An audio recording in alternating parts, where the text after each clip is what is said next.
ಪರಿಷತ್ನಲ್ಲಿ ಬಿಜೆಪಿಯ ವೈ.ಎ. ನಾರಾಯಣಸ್ವಾಮಿ ರುದ್ರ ತಾಂಡವ ಆಡಿಬಿಟ್ಟಿದ್ದಾರೆ. ಪಾಕ್ ಪರ ಘೋಷಣೆ ಕೂಗಿದವರಿಗೆ ಶಿಕ್ಷೆ ಆಗಿಲ್ಲ. ಘೋಷಣೆ ಕೂಗಿದವರು ಬಿರಿಯಾನಿ ತಿಂದುಕೊಂಡು ಆರಾಮಾಗಿದ್ದಾರೆ. ನಾರಾಯಣಸ್ವಾಮಿ ಅವರ ವಾದ. ಯಾರು ಪಾಕಿಸ್ತಾನ ಪರವಾಗಿ ಘೋಷಣೆ ಕೂಗಿದ್ರೋ ಬಿರಿಯಾನಿ ತಿಂದುಕೊಂಡು ಆರಾಮಾಗಿದ್ದಾರೆ ಅವರು ಅಂತ.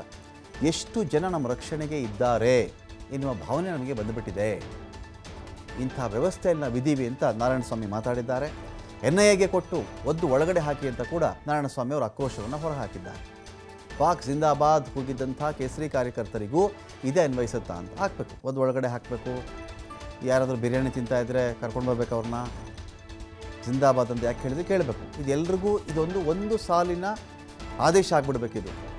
ಕೇಸರಿ ಆಗಲಿ, ಹಸಿರಾಗಲಿ, ಬಿಳಿಯಾಗಲಿ, ನೀಲಿಯಾಗಲಿ, ಯಾವುದೇ ಕಾರ್ಯಕರ್ತರಾಗಿರಲಿ, ಯಾವುದೇ ಕಾರ್ಯಕರ್ತರು ಪಾಕಿಸ್ತಾನ ಜಿಂದಾಬಾದ್ ಅಂತ ಕೂಗಿದ್ರೆ ಅವರಿಗೆ ಇಂಥದ್ದು ಅನ್ವಯಿಸಬೇಕು.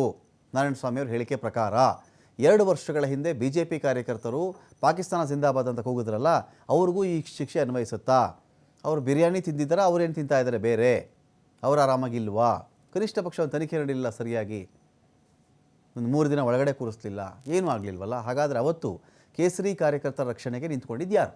ಮಂಡ್ಯದ BJP ಕಾರ್ಯಕರ್ತರ ಕೇಸನ್ನು NIAಗೆ ಯಾಕೆ ಕೊಡಲಿಲ್ಲ ಇವರು? ನಾರಾಯಣಸ್ವಾಮಿ ಯಾವಾಗಲೂ ಇದ್ದರು ಅಂತ ಭಾವಿಸ್ತೀವಿ ನಾವು. ಬೊಮ್ಮಾಯಿ ಅವರು ಯಾವಾಗಲೂ ಇದ್ದರು, ಅವ್ರ ಸರ್ಕಾರನೇ ಇತ್ತು, ಯಾಕೆ ಮಾಡಲಿಲ್ಲ ಅಂತ ಒಂದು ಪ್ರಶ್ನೆ ಈಗ ಕೇಳಿಬರ್ತಾ ಇದೆ ಎಲ್ಲ ಕಡೆ. ಸಭಾಪತಿಗಳ ನಿನ್ನೆ ವಿಧಾನಸೌಧದಲ್ಲಿ ರಾಜ್ಯಸಭೆ ಚುನಾವಣಾ ಸಂದರ್ಭದಲ್ಲಿ ನಡೆದ ಘಟನೆಯ ಬಗ್ಗೆ ಬಹಳ ಗಂಭೀರವಾಗಿ ಚರ್ಚೆ ನಡೆದಿದೆ. ಇಲ್ಲಿ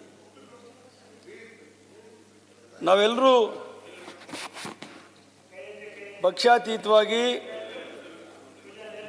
ಸರ್ಕಾರ ಮತ್ತು ವಿರೋಧ ಪಕ್ಷ ಎರಡೂ ಸೇರಿ ಇಂತಹ ಘಟನೆಗಳನ್ನು ಖಂಡಿಸಬೇಕಾಗ್ತದೆ. ಬಹಳ ಮುಖ್ಯವಾಗಿ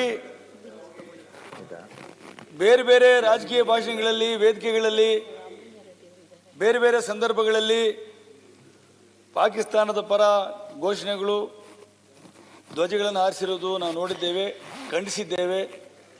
ಆಗಿನ ಕಾಲಕ್ಕೆ ಆ ಸರ್ಕಾರಗಳು ಕ್ರಮ ಕೈಗೊಂಡಿದ್ದಿಲ್ಲ ಅಂತ ಹೇಳಿಲ್ಲ. ಆದರೆ ಸಂವಿಧಾನದ ದೇಗುಲ ವಿಧಾನಸೌಧದ ಒಳಗೆ, ಶಕ್ತಿ ಕೇಂದ್ರದ ಒಳಗೆ ಬಂದು ಪಾಕಿಸ್ತಾನ ಜಿಂದಾಬಾದ್ ಅನ್ನುವ ಘೋಷಣೆ ಮಾಡೋ ಮಟ್ಟಕ್ಕೆ ಈ ತುಕಡೆ ಗ್ಯಾಂಗ್ ಭಾರತದ ವಿರೋಧಿ ಕೃತ್ಯಗಳು ನಡೀತಾ ಇರೋದು ಬಹಳ ದೊಡ್ಡ ಪ್ರಮಾಣದಲ್ಲಿ ನಾವೆಲ್ಲ ಖಂಡಿಸಬೇಕಿಲ್ಲ. ನಾನು ಈ ಚರ್ಚೆ ನೋಡಿದಾಗ ನಾನು ಭಾಳ ನೋವಾಯಿತು. ಚರ್ಚೆ ಎಲ್ಲಿಗೆ ಹೋಗ್ತಾ ಇದೆ ಅಂದರೆ, ನೆನ್ನೆ ಘೋಷಣೆ ಕೂಗಿದವರು ಎಲ್ಲೋ ಒಂದು ಕಡೆ ಬಿರಿಯಾನಿ ತಿಂದ್ಕೊಂಡು ಖುಷಿ ಪಡುವ ಒಂದು ವ್ಯವಸ್ಥೆಗೆ ನಾವು ಕಾರಣರಾಗಿದ್ದೇವೆ ಅನ್ನೋ ಭಾವನೆ ನಮಗೆ ಬರ್ತಾ ಇದೆ. ನೋಡಿ, ನಾನೊಂದು ಘೋಷಣೆ ಆಗಿದೆ ನೋಡಿ, ನನ್ನ ಪರ ಹೆಚ್ಚು ನಿಂತ್ಕೊಂಡಿದ್ದಾರೆ. ಎಷ್ಟು ಚರ್ಚೆ ಆಗ್ತಾ ಇದೆ, ಯಾರು ಪರ ನಿಂತಿಲ್ಲ, ಯಾರು ಪರವಾಗಿ ನಿಂತಿಲ್ಲ. ಅವರಿಗೆ ಗಲ್ಲು ಶಿಕ್ಷೆ ಕೊಡಿಸಬೇಕು. ಚರ್ಚೆ ನೋಡಿ, ನನ್ನ ವಿರುದ್ಧ ಕ್ರಮ ಕೈಗೊಳ್ಳಕ್ಕೆ ಈಡಾಗಿಲ್ಲ. ನನಗೆ ಗೊತ್ತಿದೆ ನಿಮ್ಮ ಬಗ್ಗೆ ಎಲ್ಲ, ನನಗೆ ಗೊತ್ತಿದೆ ಎಲ್ಲ ನಿಮ್ಮ ಬಗ್ಗೆ. ದಯವಿಟ್ಟು ಕೂತ್ಕೊಳ್ಳಿ. ನಿಮ್ಮ ಬಗ್ಗೆ ದಯವಿಟ್ಟು ಕೂತ್ಕೊಳ್ಳಿ.